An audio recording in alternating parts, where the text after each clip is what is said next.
Hello and welcome to today's Dharma talk on a style of vipassana meditation most recently made popular by the Venerable Mahasi Sayadaw, who was a master and teacher in the Theravada school of Buddhism. The style called noting or labeling insight meditation, that while this style has been made popular again by Mahasi Sayadaw, has been contained in the teachings of Buddhism since the time of the Buddha. We can see this in places like the Abhidhamma, if I'm not mistaken, and most definitely in texts like the Visuddhimagga by Buddhaghosa some 1,000 years later in around 500 CE. I was going to make this a guided meditation, but found it much too difficult to balance the needed information and the practice of meditation itself in a timely manner. So I hope you will take this information and practice it as best you can, or use it as you will.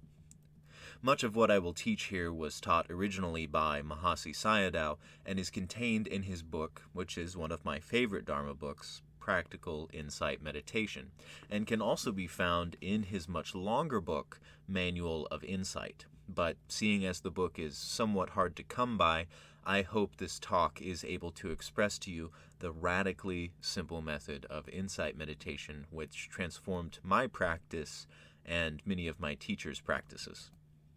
It begins by noting the rising and falling of the abdomen, making the mental note of rising when the abdomen rises, and falling for its downward movement. Not repeating these words verbally or thinking of them as words, just noting the rising and falling, as well as not being concerned with the form of the abdomen, not dwelling on controlling it, simply noting it as it comes and goes without resistance. You will find this quite difficult to do at first, as with any discipline in life worth doing. Our body, mind, and ever chaotically vibrating nature wants us to go and be distracted by the past, future, and every number of things in between, never finding itself in the moment except perhaps by accident. And when that happens, it can freak people out. I once, early on, when I began practicing intensively, crossed a marker insight stage called the arising and passing away, that can be confused for a much later stage, while getting gas for my car. In it, it was as if the confines of my consciousness expanded out beyond this skin-encapsulated ego and was about a 100-foot sphere around me. It came and went in about 5 minutes, but still, people who have no knowledge of the paths of insight states or interaction with this reality that we now perceive breaking down would be freaked out, I think. While you are occupied with the rising and falling of the abdomen, all sorts of things will rear their heads, whether it be bodily sensations, thoughts, moods, mind states, or any array of mental activity or physical sensation. Things like your intentions for meditation, your idea of what you should be doing or how far you should be along in meditation. Interesting ideas in general, memories, the wildest of imaginings, and even complete absorption into those things are very likely to occur between the simple mental noting of the rising and falling of the breath. The mind is a lovely servant, but is such a terrible master, which will try to pull us in every direction until we properly yoke it. These things, no matter where they come from or why they come about, cannot be ignored, lest they carry us away from the matter at hand. Whenever anything comes up, no matter what it is, make a note of it, just as you are noting the rising and falling of the breath. When you feel a sensation in your knee, know that you have felt it and make the mental note knee or sensation if you don't want to be so focused on thinking up specific words.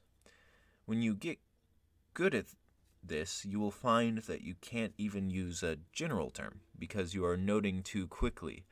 In that case, simply mentally note with a single syllable. I use the mental note da, which is an old word for that in Sanskrit, I think. If you find yourself imagining, make the note imagining. If you find yourself thinking, make the note thinking. If you find yourself in reflection, intending, or wandering away from the rising and falling of the abdomen, make the mental notes reflecting, intending, and wandering. Not only should you note those things which are physically and mentally present, but when imagining or a memory comes up or a hallucination arises, you should note the particular aspects of it that arise as well. This isn't to say you should try and note the whole spectrum of awareness at the start, but build up, noting more and more things through the 6 sense faculties, or one, depending on your point of view. But that's a discussion for another day. All of this, watching them rise and fall, come and go, appearing from nowhere and going to nowhere, just like that. If you find yourself in a memory, imagining eating, note eating. If you find yourself getting flustered or angry, note angry.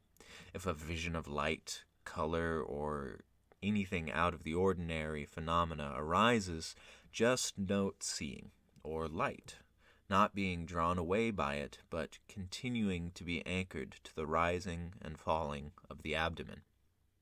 All these things are simply mind generations, at least I think, though some scholars and practitioners may have a better idea or be able to go more deeply into what exactly these things are, which are trying to keep you from piercing into the direct here, now, this, that is just here and now, and is this that is beyond any concept, symbol, or attachment that we might lay on top of it. Note these arisings in awareness until they disappear, no matter what it is, and continue noting the rising and falling of the abdomen. Continue this as best you can without slackening in attention. You can add another layer to the rising and falling of the abdomen by noting the intention of the abdomen to rise and fall. The hair's breadth length between the rising and falling is the intention that you can notice. If your intention has reached the point of sharpness or finitude where you can see this, the moment it arises, note intending, followed by noting the rising and falling of the breath. This intending can be used in all aspects of the meditative practice. If you find yourself needing to swallow saliva, a way to keep focus and attention is to note the intending to swallow and then note the swallowing. If you find your knee becomes incredibly uncomfortable or find that you are slackening in your posture, notice the intending to move and then the movement itself, whether it be straightening, shifting, or anything you wish to do. One thing that I have found that is not mentioned in some of the classical teachings on noting, or perhaps it is and I'm merely unaware of them, is the addition of noting phenomena which are continually present as the rising and falling of the breath. These I have found can keep the mind focused and investigative.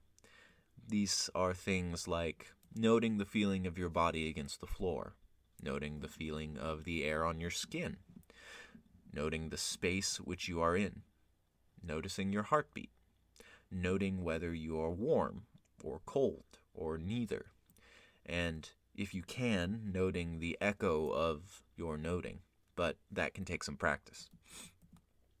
Now, I'm no master, but have found that adding these into your cycle of notation can keep the mind crisp, investigative, and concentrated.